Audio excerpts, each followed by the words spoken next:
Hi again, Steve Malmgren, Senior Director of Architecture, back for more customizer demo. I'm sure many of you have heard the term mashup before and probably wonder really what it is. So what I'm going to do is demonstrate a relatively simple mashup between MAS200 and some Google Maps, just to give you an idea of kind of what's possible.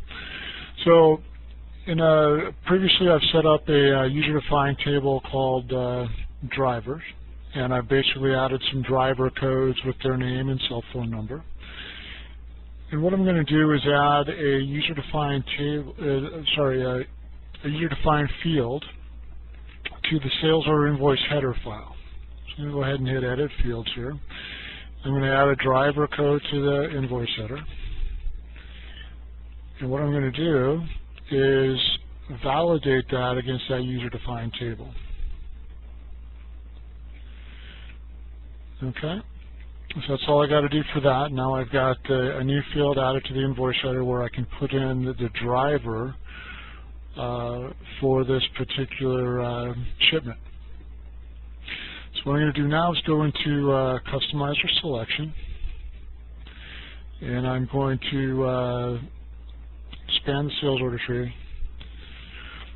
and I'm going to take the sales order invoice entry, and on the header tab, I'm going to go ahead and edit that panel, and I'm going to add that field. So click my add field button. I'm going to add that driver code. Kind of group those and move them over a bit.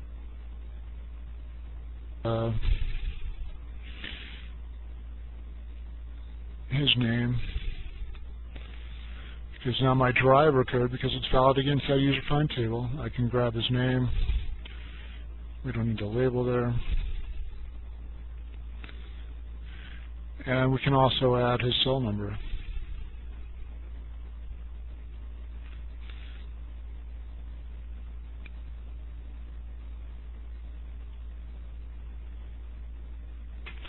Okay, so go ahead and save that off. And what I can do is go into invoice data entry. There's my driver code. And I've already got some invoices in here, but I'm going to assign these guys a driver code. So we'll hit Joe there. And we'll say this guy's Phil. We'll give Joe a couple more.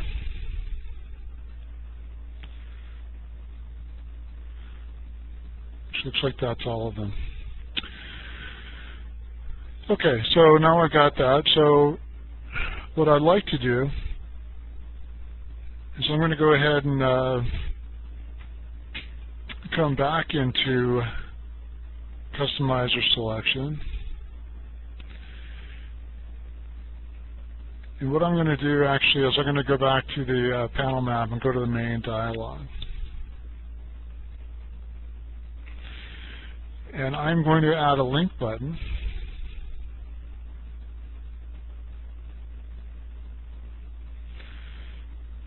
Pardon me, link button. I chose the edit field. And I'm going to call this driving directions. Now on the link settings, I'm going to make this a MS script. And that's going to be a Visual Basic script. And I've already got a script set up, and we'll have a different session where we dive into this whole external link dialog a bit more. But I'm just going to, for right now, choose a predefined script that I did, which is ship driver directions. And I can hit this edit button. That brings up this script, and we'll go over that in a second. But let me demo it first. So let's go ahead and we've got that set. We've added it to the field, to the form. Save it. Go back into invoice data entry. Call up a form. And I hit the driving directions button. It says enter driver. And I'm going to say Joe. But what I just did was essentially take all of the ship to addresses from the sales order invoice file and map out the driving directions for those shipments. Pretty cool, huh? Okay, I'm going to go ahead and close that down. Now let's go ahead and take a look at that script.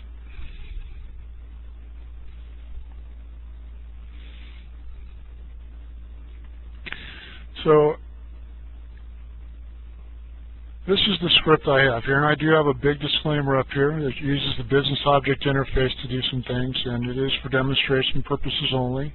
Remember, this is free. I'm going to send these to you guys. And it's definitely not a substitute for taking the business object interface training course, which you really need to take if you want to start taking advantage of that. So what I've done here is I've just mentioned there's lots of information out there if you want to, just for your information, if you want to know, how do I figure out how to script? Well, VB script reference. Whoops, hold on. I'm just going into my Google toolbar and typing in VB script reference.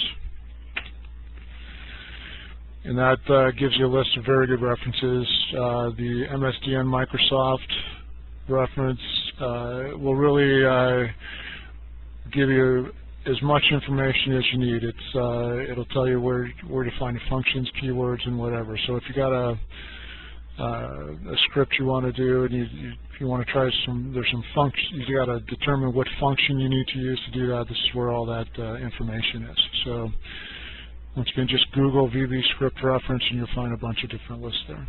So you can get out of there. But anyway, I'm dimensioning a variable that's just saying I want to use it. And here what I'm doing is I'm establishing a URL to this map. And what I've got here is a maps.google.com. And I basically went in and did a Google map and saw what the URL it generated was. So, one caveat to this is, Google has a complete set of web service APIs, which is really the correct way to do something like this. They could change the way they do this URL, but if you code to their APIs, it'll survive upgrades. But for now, it's a nice demo. So here's where I'm doing my input box for the enter driver. See, I got another input box here. Do you want to include a Starbucks stop? I'm going to go ahead and unrem that. And then here's where I'm using my scripting object. And this is the provided script object is what you use in Visual Basic or VB Script or JavaScript to get to our business objects. And there's a couple methods you have to call, and you can learn all about this in the sessions. I basically establish the session, perform the logon. One important thing to know about this is is only going to work if you do not have security or if you're using Windows authentication. If you're just using standard MAS200 security where you set up a user code and a password, the login information is not going to work, and you'd have to do additional coding in that to prompt for a user and password and set those into the session. And that's all covered in the business object class. And then I'm setting the company, and I'm making sure I've got security rights, and this should say sales order invoice, because I don't want to just let anybody in here if they don't have rights to that.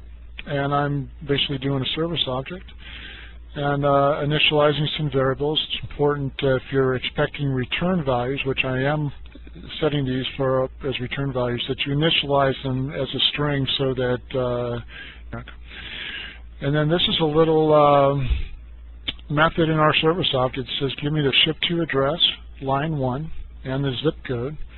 Store a list of them into these two fields, and here's a little where clause where it says the UDF driver equals the driver that I would prompt it for up above with that input box. When that comes back, I basically take those values and split them into an array. The CHR138, I put a little comment up here, that's our separator that comes back into these fields. And then I check to see, did I get any addresses? Maybe it didn't find anything. If I type Joe incorrectly, it's not going to do anything, right? Because it doesn't find it. And then I've got this little field here for multiple addresses. And then what I've got is I'm checking to see if the number of addresses that comes back is not 0. Then I'm going to check and say, hey, if I ask for a Starbucks, I'm going to go into the address using the zip code for my first stop. So basically I say, hey, I want to go ahead and pick up my Starbucks before my first delivery. So you can go ahead and do that. And then here we just kind of loop through the return values and start building this list of addresses that we want to map. And then